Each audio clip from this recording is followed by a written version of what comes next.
Good morning, everybody. How are we today? Good. It's good to see you. My name is Jake. I have the privilege of being a pastor here at Hope Chapel. We're going to continue on in this series together called Experiencing God.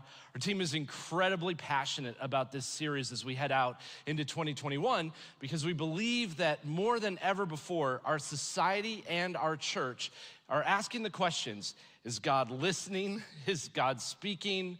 Is God acting on our behalf in any way? And I think we have good reason to be asking those questions. And so we're heading out into 2021, just talking not only about what it means to experience God, but what it means to hear from God, what it means to speak to God, what it means to connect to Him in a deeper way, all the way from now to Easter time. So I want to encourage you to continue to tune in. If you're watching us online, we're grateful that you decided to do that today, or be with us if possible in the room, because this is a formational series for each and every one of us, no matter where we are, whether we feel like God is nothing more than a fairy tale in our lives, or if we feel incredibly close to Him. This is for each and every one of us. And what we've been talking about as we started out this series is this idea that to truly experience God, you've got to experience both a revelation and an education. Now, I can't force you to have a revelation of God. That is something personal for each person. Maybe you've experienced a revelation from God by reading scripture and sitting down, reading your Bible, and something illuminated off the page. Maybe it was in prayer. Maybe it was in a conversation with somebody. Maybe it was when you were late night in bed just thinking over your day and something just cracked you over the head and you finally got it, if you know what I mean. There's something about a revelation that we see laid out in scripture in almost every major character in the Bible. But then there's also an education. And without a revelation, you've got nothing more than a series of intellectual agreements and something that's very self-reliant in your faith. But without an education, you get extremism. And this is why we have people all over our world today who are killing others, injuring others, hating others in the name of God. It doesn't matter the religion, everybody seems to have that. I can take you over to India and talk to you about the Hindus doing that in extreme ways to the Muslims. I can talk to you about Christians who hold up Jesus signs and then hate other people in the name of God. I can talk to you about Muslims that are out there hating others in extreme ways. It doesn't matter, even if you're an atheist, we've got people who hate organized religion. Wherever you're coming from, we've got people who are living in extremism. And when it comes to Christianity, it seems as though they just never read about the person of Jesus before, because they're saying and doing all of these things that I don't think Jesus would ever do. And if we read the scriptures, we'd realize, man, this is not about whether or not they had a revelation of God or an experience with God. This is more to do with the lack of education that goes with that experience. We can all have these profound moments in our lives and misdiagnose what that profound moment actually meant. And so we need a revelation and we need an education if we want to truly experience God. Now, each and every one of us is gonna have to begin to figure that out. And I know what some of you are thinking. You're thinking, well, then why doesn't that happen? Well, there are times where God interrupts your life, but most often, God is there when we seek after Him in a proactive way. Last week, Pastor Ben was talking about this idea. He said, we've got to be willing to proactively seek after God. And maybe the reason why we're not experiencing God the way that we want to experience Him is because we just don't pursue Him. There's something innate inside of all of us called a sin nature, like a proclivity to move away from God and not toward God. And so there are times in your life where you go, I feel pretty close to God. I hope this never changes. But of course, it does over time, and we go through mountaintops and valleys in our faith just like we do with anything else. So he's saying maybe the reason why you're not experiencing God the way that you want to is because you're not pursuing Him in the way that you know you probably should. And he used this great quote from a guy named Mark Batterson, who said, one of our fundamental spiritual problems is this: we want God to do something new while we keep doing the same old thing. We want God to change our circumstances without us having to change it all. But if we are asking God for new wine, we will need new wineskins. In other words, any change starts with proximity and making that change in your lifestyle. If you want a new job, you need to find a way to get in front of somebody doing an interview. If you want a marriage, you're gonna have to go on a first date. You're gonna have to put yourself in proximity to the thing it is that you want. And the same is true with God. Now, I know what some of you are saying because I've been there before. You kind of say, okay, well, that may all well be true, but I feel like I have pursued God, and I still feel like it hasn't happened. I feel like I haven't had that revelation, I haven't had that closeness that other people seem to have experienced. In other words, you've got very valid doubts.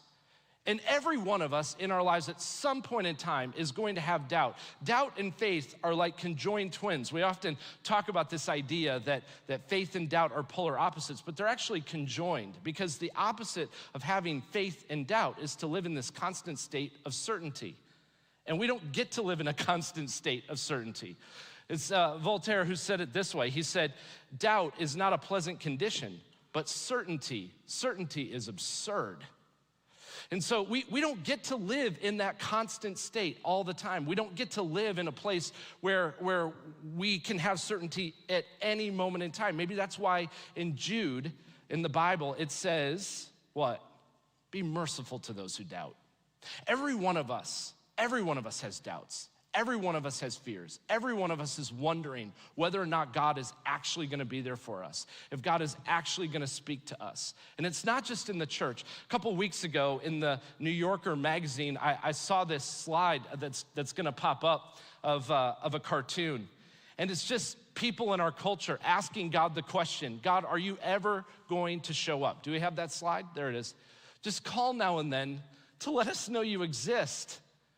It seems as though between what we found with, the racial tension or the pandemic or the political tension that we're in, that people in society are asking the same questions with the same fears and doubts, wondering, God, would you just step in to the pandemic and solve it? If you're really God, can't you do that?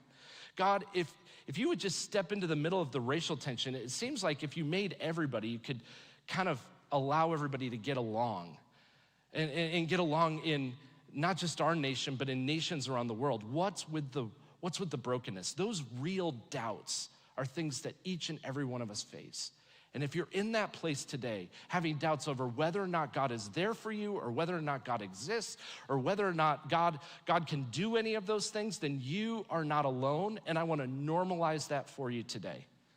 It's okay to have some doubts now and again. To give into those doubts, to allow those doubts to overcome, is to live in certainty of something, and that's absurd. But to live in the tension of fear and doubt coupled with faith is what it means to live this life out, not just in Christianity, but in all of humanity. You are constantly assessing the things that you have faith in. You are constantly assessing the things that you doubt. Constantly. It's not a God thing, it's not a Christianity thing, it's an everything thing. We all have doubts that we face. You may have doubts over your relationships. You may have doubts over whether you're gonna have a job in a week. You may have doubts over whether or not this Christianity thing is working out. Small and big doubts that are normal. I want you to hear that. It's normal to walk through it. I have doubts as a pastor. Now, I also have great faith as a pastor. And there are days where doubt begins to creep in, and there are days when I feel like I can conquer the world, just like everybody else. We all go through those things. Now, here's the thing. There are particular categories of doubts that we all face at some point when it comes to things of faith. There are what we call intellectual doubts. Questions like, God, why is there pain in the world? God, what about this whole thing of evil? God, if you were real, why wouldn't you just come down in the flesh? I mean, I know you did that 2,000 years ago, but it'd be really nice if you could do that today. God, I have so many questions, and they're those sort of questions, when I get to heaven, I'm gonna ask God. Have you heard those before? When I get to heaven, I'm gonna ask God. Those intellectual questions that we all deal with that lead to doubts and insecurities. There was a guy that ministered alongside of a Billy Graham named Charles Templeton. He was his right-hand man for a number of years. Back in the 1950s, they used to minister together in these large stadiums. And so Charles Templeton would be out front, and he'd be preaching and bringing these great salvation calls where people would come forward, but he began to have these doubts about particularly pain and evil in the world and wondering where it came from, and actually over the years walked away from his faith, succumbed to those doubts, if you will. Never really recovered. I think it was G.K. Chesterton who was the mentor to C.S. Lewis. And J.R. Tolkien, who said this, he said, "A man was meant to be doubtful about himself, but undoubting about the truth. But this has been exactly reversed. What happens is we often allow our own personal doubts and our own personal experience to be the thing that we are most confident in. And those experiences begin to become the driver, and they were never meant to be the driver. Those experiences are gonna change from week to week and month to month, and the way that you felt about something 6 months ago may not be the way that you feel about it in 6 months. You go back to a high school reunion and you go, man, I've changed. Why? Because your experiences have changed and they've changed you. And they're constantly flowing, it's constantly evolving. It's amazing to me how many people are confident in their truth because of what they've experienced alone. And instead, there is an almighty truth that is out there that we can cling to no matter what it is that we face through the highs and the lows. That really should be the thing that we find the most certainty in. Intellectual doubts have always been there for me, but they haven't been the big challenge and crisis in my faith. For me, I think it's probably what we call personal or private doubts. This is more about what I have experienced and what has gone on in my life. As much as I can tell you, don't allow experience to form you, it's impossible not to have your experiences form you. If the intellectual doubter is asking existential questions about God and the world, the private doubter is saying, God, why haven't you spoken to me? I'll give you a case in point. So I told you a couple weeks ago that I've had these profound experiences with God, where I've sat on the back row of an auditorium like this and had my heart warmed, where I was swimming out to a sandbar and nearly drowned and felt a voice say, I'm not done with you, only for my friend to pull me onto the sandbar. I've been in hospital rooms where I've prayed for people and then found out like they've been healed, and I'm pretty skeptical of those things, but just stuff that I cannot explain to you. Just remarkable experiences. I also can point to moments in life where people have said to me, man, Jake, God never answered my prayer. I can point to premature deaths. I can point to people in abusive situations who are not delivered from it right away. And as much as I can give you great revelation, I can also give you these very private doubts of people asking the question, why? Well, here's one for me. A few years ago, I was invited to a Pentecostal prayer gathering. Like, this is back in my high school days when I was seeking and searching and wondering whether or not God even existed. And so my buddy who was going to this, he said, Jake, my life has been changed. He says, I went to this prayer meeting and they laid hands on me and I fell over and I shook on the ground and my life has never been the same. And I was spiritually seeking. I was like, okay, I'll go to that. He goes, you've gotta go. You've gotta come with me. I said, okay. So I came into this big room and people are waving flags all over the place and running around in circles. I mean, I've been in these Pentecostal churches before where like the kids in the youth group sit on the back row with stopwatches and they time people as they run laps around the auditorium. I mean, just like, it's a show, man. It's a show. And there's all these people in this particular situation that are there across the front. And it gets to the point in the service where they go, okay, we're gonna pray for people now, and if you wanna come forward, and my buddy looks at me and goes, now's your moment, now's your time, you're gonna meet God. And I go, this is gonna be great, I'm gonna meet God. So I get up out of my seat and I come to the front, and first he goes before me, and so he's kind of in front of me, and he immediately has what is like this incredible experience with God where he's fallen over, and I go, wow, that's incredible. And he gets up, he goes, oh my gosh, I just had this profound moment with God. And then I get there, and I kind of do this, and this is a posture of receptivity. Sometimes you'll see us in church posturing ourselves like this. It's just a way of saying, God, I want to receive from you. God, I'm open to you. Your hands, your palms are up like this. You're just saying, I want to receive. So I remember being like this, and I closed my eyes really tight. I go, here it comes. And they laid hands on me, and nothing happened. Nothing happened. And so I waited like an idiot. At least that's what I felt like. For somebody else to come. Because I thought to myself, well, maybe that guy didn't have enough faith. Maybe it didn't take. So I waited for somebody else, and they laid hands on me and began to pray over me, and nothing happened again.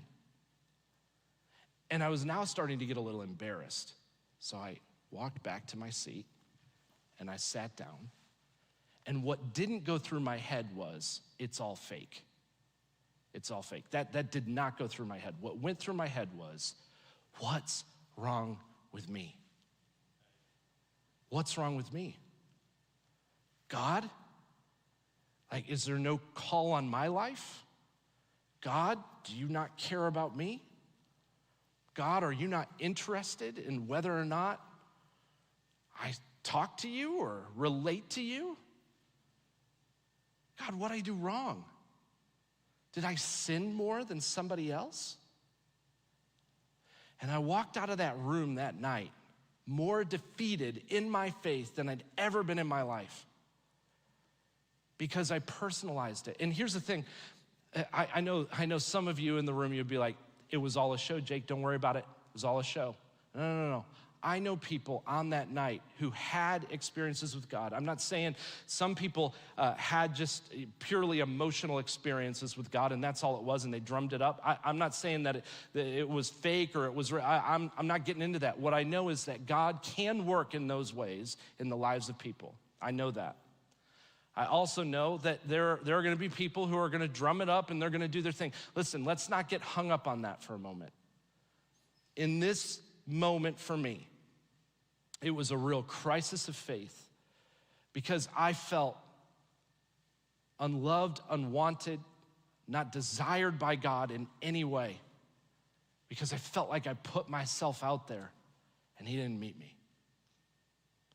And I remember the story of Thomas, this famous story of doubting Thomas, where Jesus rises from the dead and the women have seen him and some of the disciples have seen him. And then in verse 25, there's this famous one-liner. It says, unless I see the nail marks in his hands and put my fingers where the nails were and put my hands into his side, I will not believe. And people have been criticizing Thomas for 2,000 years. Do you notice that this is not an intellectual doubt that Thomas has? This is an experiential, private, personal doubt that Thomas has. And so what does Jesus do in verse 29? He responds after showing Thomas who he is and answering his doubt with actual proof by saying, because you have seen me, you have believed. Blessed are those who have not seen and yet have believed. In other words, there's a particular blessing placed upon people who have not had all of the personal experiences and yet have believed. And I am reminded in that moment that my faith is not defined purely by my personal experiences of God, even though I have had them. But my faith is defined in a greater way by the thing that I know to be true regardless of my experiences. My personal doubts have never succumbed. I've never succumbed to them, but I do live with them because of my disappointments. Now, some of you are more spiritual than me, and you would say things like, but Jake, look, God used that moment in your life, and here you are, you're a pastor. In that moment, like you had all these doubts, and God still used that moment. Sure, there's a larger thing. You don't feel that in the moment, though, do you? You don't feel that in the moment. That sounds really good. And maybe it's true. And this is why we can't be dictated by what it is that we experience alone, but be reminded of the larger thing that we know to be true. The third type of doubt that I want to give you is this thing that we call social doubt. And this is what we're talking about all the time in the news headlines, social doubt. This is the type of doubt where we look at somebody else and go, because of your inability to live like Jesus, I don't want to be a Christian. So it's the whole thing of like, the church is so hypocritical. If that's what a Christian is, I don't want to pursue God. And then people respond to that and say, well, if you're going to allow your faith to be dictated by other people, like you're going to miss out altogether just because you allow some other people to be the roadblock. But that's a very real roadblock. It's a very real roadblock. I don't want to be associated with people that do that or look like that. That's what we call social doubt. Man, how is it that Jesus would allow people to represent him that look like that? There's this quote that came out in the 90s by an author named Brennan Manning that got made famous in a DC talk song for those old school Christians in the room. It said, the greatest single cause of atheism in the world today is Christians who acknowledge Jesus with their lips and yet deny him with their lifestyle. And that is as true in the 90s as it is today. There are people who are refusing to live their life in relationship with God because of the lack of demonstration of it in his people. Jesus responded to his disciples in John 13:35 by saying, by this, everyone will know that you are my disciples if you love one another. So I don't know what you're dealing with, if it's intellectual, personal, or even social doubt, but I do know that doubt creeps its way usually into one of those three categories throughout the course of your life. Now, I've taken a really long time to get to my text. I promise I won't preach long. I know there's a Chiefs game today. I do know it's at night. I won't let that affect our preaching length, okay? But Mark chapter 9 is where I want to go with our text with all these doubts in mind. Mark chapter 9, verses 14 through 29 gives us this beautiful story of somebody dealing with doubt and trying to overcome it. And this is what we do when we have doubts. Mark 9, verse 14 says, when they came to the other disciples, they saw a large crowd around them, and the teachers of the law arguing with them. As soon as all the people saw Jesus, they were overwhelmed with wonder and ran to greet him. What are you arguing about with them? He asked, and a man in the crowd answered, Teacher, I brought you my son who is possessed by a spirit that has robbed him of speech. Whenever it seizes him, it throws him to the ground. He foams at the mouth, gnashes his teeth, and becomes rigid. I asked your disciples to drive out the spirit, but they could not. You unbelieving generation, Jesus replied, how long shall I stay with you? How long shall I put up with you? Bring the boy to me. So they brought him. When the spirit saw Jesus, it immediately threw the boy into a convulsion. He fell to the ground and rolled around, foaming at the mouth. Jesus asked the boy's father, how long has he been like this? From childhood, he answered. It has often thrown him into the fire or water to kill him. But if you can do anything, take pity on us and help us. If you can, said Jesus, everything is possible for the one who believes. Immediately the boy's father exclaimed, I do believe. Help me overcome my unbelief. When Jesus saw the crowd was running to the scene, he rebuked the impure spirit. You deaf and mute spirit, he said, I command you, come out of him and never enter him again. The spirit shrieked, convulsed him violently, and came out. The boy looked so much like a corpse that many said, he's dead.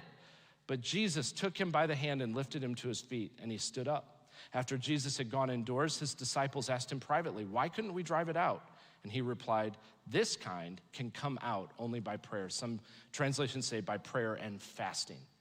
Okay, so this is a story. I wanted to read it. Hopefully you were able to follow it. Essentially, Jesus has just come down the mountain of what we call the mountain of transfiguration, where he's revealed his heavenly state to his closest disciples. He comes down the mountain only to find his other disciples dealing with a really large and what seems like an angry crowd. It's filled with religious teachers and this man. Can you even imagine being this father? If you were a father or a mother in the room, can you even imagine what it must have been like to have this small child who was mute? My son couldn't speak till he was 3. And we had people come into our house asking questions, and it turns out he just needed tubes in his ears. He couldn't hear us. But for a while there, we were just going, what's wrong? What's going on? In this case, he's being thrown into fire, into water, and they recognize it as an impure spirit. I cannot imagine being a parent and having a child who you're watching, like the entirety of their childhood just be tormented. And so finally, as a last-ditch effort, at least that's what it seems, this boy's father brings the boy to Jesus, and Jesus responds by saying, do you believe? And his famous one-liner is to say, I believe, help me in my unbelief. Do you know what? I get it, man. I get it. If you've been living a certain way for so long, it is just hard to think that it's ever gonna change. If you've taken him to every doctor, you've taken him to every person in your life, and it's never changed. Some of you right now, you've been living with such bad habits, or you've got such a broken marriage, or you've got such a broken situation. It's been so bad for so long that if Jesus said, do you believe I can fix it? You too would say, I believe, but help me in my unbelief. Because sometimes when it's just been that way for so long, you think it's never going to change. You want to believe, you think you're not really sure. Please help me. I know you can do it. This is this father's response. And so what does Jesus do? Jesus doesn't sit with the man and go, let's have an intellectual conversation about all your intellectual doubts, about why there's pain and suffering in the world today. He doesn't do that. He instead looks at the boy and takes his natural doubt and answers it in a supernatural way. He takes his natural insecurity and answers it in a supernatural way. The natural connecting to the supernatural. I want us to understand today that our doubts and our fears are always connected to the spiritual and supernatural. Your doubts and fears are connected to the natural and the supernatural simultaneously. Now, here's what I've learned, and we've tried to teach this. If you're new to our church, you're gonna pick up on this. I've tried to teach this. There are 3 types of Christians when it comes to the supernatural. There are those Christians who believe the natural and the supernatural never connect. They never connect. And they do that because they prayed a prayer a long time ago that didn't get answered, and so they're like, doesn't work. Or they grew up in a church that taught what we call cessationism, which is like God doesn't work the same way today as he did back in the Bible. There's a number of different reasons, but there are Christians who believe the material or the natural and the supernatural, they just never connect. Then there are those Christians who believe that sometimes the natural and the supernatural connect. And that's why we have burning bush and Red Sea experiences. That's why there are moments where somebody gets healed. That's where the natural and the supernatural connect. But then we have Christians who believe that the natural and the supernatural are always connected. They're always connected. And for teaching on this, we go to the Apostle Paul, who says it this way. He says in Ephesians 6:12, our struggle is not against flesh and blood, but against the rulers, against the authorities, against the powers of this dark world, against the spiritual forces of evil in the heavenly realms. What Paul's trying to say to us today is there's this struggle that takes place in the cosmic realm. And you can go back into the Old Testament and you have these prophets of old and Daniel and others who are peeling, Isaiah, they're peeling back the curtain, this veneer. And what we see when they peel it back are like these cosmic angelic battles that are taking place. Like it's straight out of a sci-fi movie. Crazy stuff going on. And then the curtain is kind of put back. And we continue. There are moments where, as the desert fathers talk about, these thin spaces in life where we seem to brush up against the divine in a little bit closer way. But does that mean that they are not still connected in any way? It seems from Paul's writings that it is always connected. Your fear and doubt, your natural fear and doubt, your wondering about God, all of those things constantly connected. There is one who intercedes for you at the right hand of the Father, day and night. There's one who cares deeply for you. There's one who says, I will never leave you nor forsake you. There's one who says, I am with you always. The idea that the natural and supernatural may not always be connected is not only a lie, but it is destructive to your life. And here's how it's destructive. What happens is you end up beginning to believe that somebody else is the enemy. My boss is the enemy. My wife or husband is the enemy. They never let me do anything, or they've got all these issues. Or I'm the enemy. That's the thing. We start to do this self-loathing thing where we start demeaning who we are. And we lean into self-hate. Most people are not thinking positive thoughts about themselves. Do you realize that? Most people believe the worst about themselves. You are not the enemy. Your spouse is not the enemy. Your boss is not the enemy. The government is not the enemy. We all have the same common enemy. And when you truly believe that the natural and the supernatural are connected as one, then you begin to live with this understanding that we all have the same enemy. We all have the same common enemy. And the minute that you start making somebody or something else the enemy is the minute that I don't care what you say your theology is, you're not living it. You're not living it. The minute you make somebody else the enemy is the minute that you have disconnected the supernatural with the natural. So we've got to get back to the common enemy who seeks your destruction, not just in this life, but in the one to come. And to understand that while you can have very real fears and doubts about this life, that God desires more for you. We tried to remind you at the very beginning of this pandemic, if you tuned in back in March, I said this, I said, we are in a battle every day. Every day. If you believe that the natural and the supernatural are constantly connected, then you wake up with an understanding that you are in a battle every day. And if you don't wake up believing that, if you think that somehow everything is passive, then you're already half defeated. It doesn't mean that you have to walk around angry or you need to speed through traffic and cut people off because you're in a battle. But you walk around with this understanding that I need to pray. I need to pray. It's not that prayer's like this side thing that I can just do occasionally, or it's not that Christians should pray so they feel better about themselves. I need to pray. I need to pray. I'm in a battle. I need to read the scripture. I need to be in a pursuit constantly of an education and a revelation. I need to be in a pursuit constantly for what God has for me next.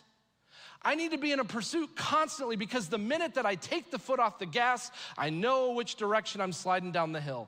I'm moving further and further and further away. And we gave you these couple of quotes back 9 months ago. Said, there is no neutral ground in the universe. Every square inch, every split second is claimed by God and counterclaimed by Satan, said a Pentecostal preacher. No, said C.S. Lewis. Martin Luther, who, I don't know about you, but I don't see Martin Luther as the greatest Pentecostal on the planet who's this activist on stage. Do you? Said, we must all practice violence and remember that he who prays is fighting against the devil and the flesh. Satan is opposed to the church. The best thing we can do, therefore, is to put our fists together and pray. And pray. And the truest thing I learned from the 1980s came from the greatest TV show of the 1980s, G.I. Joe, who said, knowing is half the battle. You've got to remember this. You've got to cling to it on a daily basis. Put a Post-it note on your mirror when you wake up in the morning. Something simple that just says, I am in a battle today. I'm in a fight. I'm in a position where I can't afford not to pray. And it doesn't mean I'm gonna feel warm on the inside every time I do it. Sometimes I will, sometimes I'll feel nothing. What I feel is not the driver of my life. What you feel can't be the driver of your life. You know who is driven by their emotions? Children. Children are driven by their emotions. My 7 or 8 year old goes, I don't feel very good about it. I don't want to do it. And we are constantly, as her parents, trying to teach her. Listen, that's not how you live your life. You're not gonna feel good about school. Doesn't mean you quit school. You're not gonna feel good about your job. Doesn't mean you quit your job. There are gonna be times where you don't feel like it. And yet you press in beyond because why? I am in a battle. I have a common enemy. It's the same enemy as my neighbors. It's the same enemy as people in other nations. It's the same enemy across the world. I have the same enemy who longs for my destruction, longs for my neighbor's destruction. I can't help but reach out. I can't help but seek to love others because I know that they're battling the same thing I'm battling. And I want them to experience the same love I've experienced. And when you realize that and you live that way, you're gonna have doubts. Sometimes they're intellectual, sometimes they're social, sometimes they're very deep and personal. You're gonna have wondering over why certain things are the way they are, and some of you are like, I got a laundry list of questions to ask God. But it starts with an understanding, an education, of a pursuit that's proactive on our part. I wanna challenge you to stretch in your faith. Wherever you're at, stretch in your faith, grow in your faith. New Testament talks about the spiritual gift of faith, that some people actually have a spiritual gift of faith. They just have this, and maybe they're the most optimistic people, and that's how we identify them. They're just the people who believe God can do anything. But here's what we learn as well. What Paul teaches in the New Testament is that we are called to grow in the gifts. Grow in the gifts. And we do this really well in certain areas in the church and not so well in others. For instance, we allow people to grow in their gift of teaching. There are gonna be people who get on the stage and they're not gonna do so well, but we're gonna be like, that's okay, they're growing, they're learning, they're developing. We're gonna give them that opportunity to keep growing in their gift. But very rarely do we think about growing in the gift of faith. Growing in the gift of faith, stretching it out, taking a step beyond to enter into prayer and to say, this is awkward, but I'm gonna pray out loud. I'm gonna sing. I'm gonna stick my hands in the air.